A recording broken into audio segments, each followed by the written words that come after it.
गोरे हथवा में हरियर चूड़िया जनबई दाना के नाय हो लगा लगी धोरू में दशहरा के मेला गाए हो पिया दाना घुमाए हो लगा लगी धोरू में दशहरा के मेला गाए हो पिया दाना घुमाए हो छनो छनो करत ई गोड़ के कोयलिया जनबई दाना के नाय हो छनो छनो करत ई गोड़ के कोयलिया जनबई दाना के नाय हो लगल जमुई में दशहरा के मेला गाए हो पिया दाना घुमाए हो लगा लगे धोरू में दशहरा के मेला गाए हो पिया दाना घुमाए हो पिया दाना घुमाए दाना घुमाए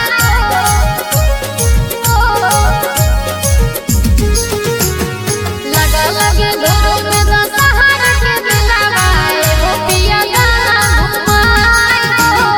भैंसुर जोरे शॉपिंग करे बड़ा के गोतिनिया कैसे हम अकेले जिए ही नया कनिया भैंसुर जोरे शॉपिंग करे बड़ा के गोतिनिया कैसे हम अकेले जिए ही नया कनिया सोनो के बोजरे से लाले लाले सड़िया जनबई दाना के नाय हो झाझट के बोजरिया से लाले लाले सड़िया जनबई दाना के नाय हो लगल है घेरा में दशहरा के मेला गाए हो पिया दाना घुमाए हो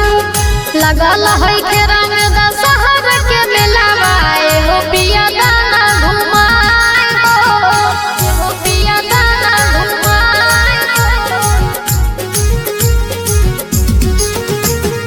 दाना घुमाए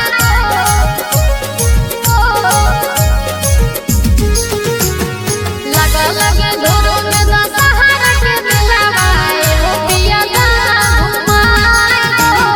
बड़ी नमी हो गई पिया की धोरा के मेलावा में खैबै पिया चुपिन चाटा छोलावा पिया बड़ी नमी हो गई पिया की धोरा के मेलावा में खैबै पिया चुपिन चाटा छोलावा